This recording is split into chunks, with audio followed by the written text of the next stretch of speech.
here at StartupHakk, we love to train software developers and build custom software solutions for companies. So I do a lot of work as a fractional CTO. With over a decade of executive leadership and a solid 25 years in software development, I've mastered the art of transforming technology teams and products. So today we're diving into some of the latest AI news. I've got about 4 different topics. So rather than address each one individually, I decided let's grab all of them. So we're going to give you all the update on some of the latest AI news that's come out in the last 24 hours. So let's dive into this today.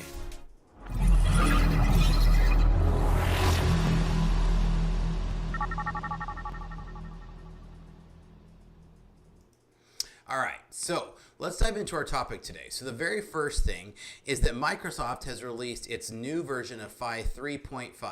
Now, this isn't going to grab main headline news because it's not ChatGPT and it's not this ginormous model that's taken, Facebook, over $100 million to train. Now, I think that Microsoft is spending some money on this, but as I've talked about before, I think the real exciting part is what these companies are doing to train these really small models, a model that's so small it can fit onto your phone, right? And so I think these are where things are going to get really exciting. So let me share my screen here because I want to talk a little bit about this report here. So So there's a new Phi 3.5 model that includes 3.8 billion parameters. So this is super small. Remember, this is something that's small enough it can run on the graphics card on your phone, right?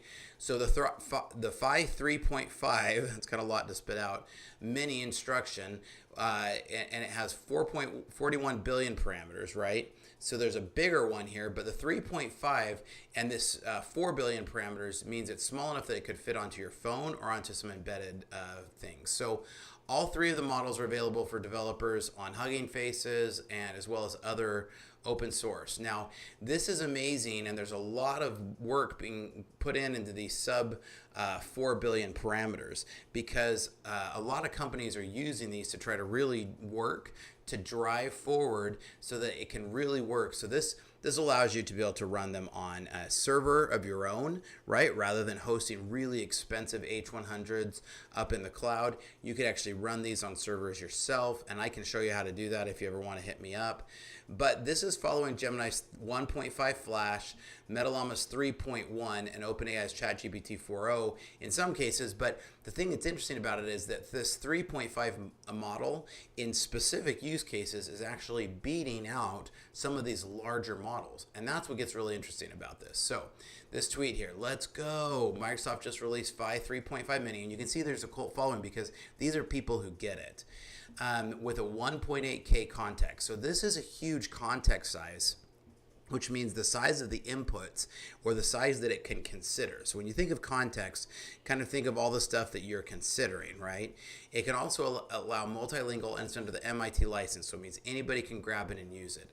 Now, some of these benchmarks are really impressive, right? Because it's beating out some of the 4.0 mini, it's beating out the Gemma, it's beating out like 8 billion inputs. Like, this is impressive, right? So a 62 score is really good for something this small. And you can see as it gets into some of the other things like reasoning, a score as high as 78. This is crazy, right? And code generation of 68. These are really, really, really good, impressive numbers. So you see lots of people are really excited about this, those who get it, right? Again, the general population is they want AI to be created as this god, right? I don't want anything to do with that. I want these small models because I think that's where these are really going to get really important. And so you can see that this one here is, and I'm going to put all these links down in the description below after the live. So really interesting. And this guy's like, how is this even possible, right? So it beats an 8 billion parameter. And you can see all these, and so it's very interesting. And this is really exciting for those who know, right? The Phi 3.5 mini instruction model is a lightweight AI model with 3.8 billion parameters. The thing that's interesting about this is you can grab an 8 gig graphics card. And on an 8 gigs graphics card, you could run 2 instances of this because with 3.8 billions, you can pretty much almost fit that into a 4 gig process, but you'd be kind of pushing it because generally you want 1.2 times the amount of parameters, right? But so this will fit comfortably single instance inside of an 8 gig card, but you could pretty comfortably run 2 instances of this, so you could run them concurrently. And on one server, you could run that and be using your own processing just in all a single server with an 8 gig card. These 8 gig cards are ones you can buy off the shelf, particularly used, but even new, for $100 to $200. This is trivially simple. And plus, the other part that's even best about this is a developer can run these locally on their machines. Most machines coming off nowadays are going to have at least 4 gigs of graphics processing that you'll be able to run this locally. So that's where this gets really exciting, because developers can start to learn to leverage against a local unit. This also allows you to be able to run them onto mobile devices. My phone's across the desk, or I'll go grab it to show you. But this can be run against local on a phone as well. So that's where this gets really exciting. So huge props to Microsoft. I love to see this work. I love seeing this because this is super green. You want to talk about green? This is where real green is right now, because this is non-wasteful. This is using computation to be very important, right? It bears state-of-the-art compact performance in a compact benchmark. These benchmarks are super exciting, right? They're standing up against Mistral 7 billion and Llama 8 billion. You know, and beating them with 3.5 a mini at 3.8 billion parameters. So that's super exciting. That's a really cool update. So definitely go pull down Phi 3.5. You know, we have lots of coding samples before on how you can code against your own model locally, and I'm a huge fan of this way of doing it. Now, some other things on AI here, and this is a really interesting one for developers as well. So, judge dismisses the majority of the GitHub Copilot copyright claims. So, a judge dismissed the majority of the claims in a copyright lawsuit filed by developers against GitHub, Microsoft, and OpenAI. Now, so I'm kind of mixed on this one. The lawsuit was initiated by a group of developers in 2022 and originally made 22 claims against companies, alleging the copyright violation related to the AI-powered GitHub Copilot. So basically what they're saying is all the code that you're putting up even in a private repository into GitHub was then being pulled in and used to train these models, right?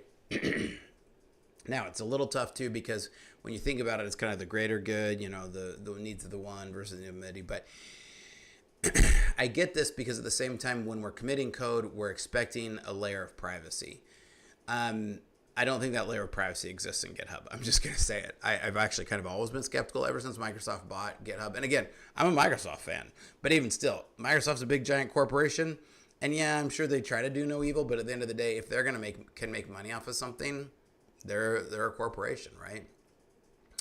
So the judge found that these arguments were unconvincing, right? He determined that the code alleged copied by GitHub was not sufficiently similar to the developer's original work. So again, I don't know if this is some developers just trying to get rich because they see a possibility for that, or if they were really worried that their code was being used. It's kind of a tough one, but it highlights ongoing challenges and legal complexity surrounding AI-powered code assistants and their use of existing code bases for training. That's going to be the really big kicker, right? This existing code base for training. What existing, you know, like AI is not magically, sorry, I'm going to grab my water. AI is not magically going to be able to know how to come up with code. It's going to have to be trained off of a ton of code bases, billions of code bases, right? Saw those parameter numbers we were just talking about here, even for a mini model. When you're talking about the big models, it's going to be like tens and hundreds. I mean, it's going to be tens of billions, probably just on the code level. And so where are they going to get that? Well, you're going to get that from somewhere, right? It's not going to like AI does not generate code. As much as people may think it does not generate code. It regurgitates code, and it does it intelligently, right? Like, I'm not saying AI is like all dumb, but at the end of the day, it only can regurgitate things it has seen before. So there's going to have to be some level of training on this, and this goes into a broader subject around AI being trained around, you know, Reddit data and X data and et cetera, right? Like, this goes off way into copyright and a bunch of other stuff, but now it's kind of coming into code as well. So in this case, at least, the judge felt there wasn't significant enough reasons to rule against it. Now, he dismissed the allegations with prejudice, which means the developers can't refile, but it also means that, like, there's a lot of other venues they can go after. So I don't think this story is far from over, but this chapter might be over for today. So we're going to keep our eye on this as we move forward. Now, Now the next piece here, Google Gemini will let you create AI generated people again. So Google stopped letting users generate people in Gemini after its chatbot produced historically inaccurate figures. And I think everybody remembers this, right? It's like every time you were asking for like something with George Washington, he always came out black or something, right? I mean, and again, like this isn't a race thing, but it's just like it was totally off. Google's let its users generate images of people through its Gemini AI chatbot after pulling the features earlier this year amid reports of historically inaccurate images, like racially diverse Nazis. In an announcement, Google says that it will roll out an early access version of the capability to Gemini Advanced business and enterprise users over the next coming days. So this upgrade will be powered by Imagen 3, the latest versions of Google's AI to text to image generator. So I really like these because I actually use them a lot for various different things, particularly here on YouTube and stuff too. But I like the ability to be able to generate my images because I like not getting in trouble for copyright, right? And so sometimes you just need that image, and it's really great to be able to use image gen for this to not have to run into copyrights. Now, I'm curious to hear what you guys think about this. Do you think I'm totally wrong? Do you think I'm evil for using these? I know a lot of people do because, like, this is an example of some of the impacts on some of the fields, like creative fields, that AI will start to replace in coming years, right? And I've already started to see it with writing, with the image generation, right? Like there are things it is working to start to replace. However, still needs a human behind all of that. It's just optimizing humans. It's not removing them. But there are other fields that we're going to see get replaced long before we see developers get replaced. Now, I want to go to Google's actual announcement itself because I think there's some gems, pun intended here, in this one. So new in Gemini, custom gems and improved image generation with Imagen 3. So the ability to create custom gems, so that's what they're calling them, is coming to Gemini Advanced subscribers, and updated image generation capabilities with our latest Imagen 3 models coming to everyone. Now, already you can kind of see under the covers here, people are starting to try to find product market fit. Over the last 18 months, since we've seen this run on AI, there was just this rush to just be like, we got AI, we can make this, it's going to be God, it's going to be take over the world, it's going to like end humanity. Like you've heard all this, right? It was going to replace developers, et cetera, et cetera, et cetera, right? Now we're starting to see a little bit more of like, okay, now we're going to actually make a product market fit and start actually capitalizing on some revenue. So as much as this is kind of obnoxious in some ways that it's not open to like everybody, on the flip side, I actually like seeing this because I think this is proving that AI is going to fit product market fit and that it's going to be specialized for specific use cases. I don't think it's going to boil the ocean. I don't think it's going to replace every job out there. It is going to affect some. We're definitely seeing some jobs get replaced. But let's talk a little bit about what some of these are. So creating gems for customized help, from coding to career advice. Over the coming days, Gemini Advanced business and enterprise subscribers can create and chatting with gems, the custom versions of Gemini's first previewed at I/O. You can customize gems to act as an, so I think the gems are actually their bots, whatever they're called, or agents, that's the word I'm looking for, to act as an expert on topics and refine them towards your specific goal. So simply write the instructions for your gem and give it a name and then chat with it whenever you want, right? So you create a gem, and then it can be a learning coach to help you break down complex topics. It can be a brainstormer to give you easy inspiration ideas. And again, as far as this I was just talking about, right? Brainstormer, it can help you brainstorm with some of the things that it has learned before. And those could be new to you, but they're not going to be new to the universe. It can't come up with its own new ideas. Career guides. Unlock your career potential with a detailed plan to refine your skills. A writing editor can elevate your writing through clear and constructive feedback on everything from grammar to structure. And this is one that I use very heavily for. And I think everybody should use this really heavily, to be honest. I think everybody should put something through, even if nothing else, be like, hey, grammar, check this. Coding partners, level up your coding skills and can help you build projects and learn as you go. And I agree with this, actually. Now, I would, as you notice some of those benchmark scores, we're talking about 60%. I think that's generous on coding. I think a lot of those benchmarks are skewed, especially for coding. And so for coding, I would definitely say it's a great boilerplate if you need like a specific function or something. It's good for that, but you should be checking every single line that comes out of these, right? We've also updated our created image generation capabilities, and over the coming days, we're bringing the latest image generations, ImageN 3, to Gemini apps. So pretty cool looking image there. Let's see if we can see some other examples. Ooh, that's pretty. Ooh, look at that. See, you'd almost think that was real, right? And most people can live with that.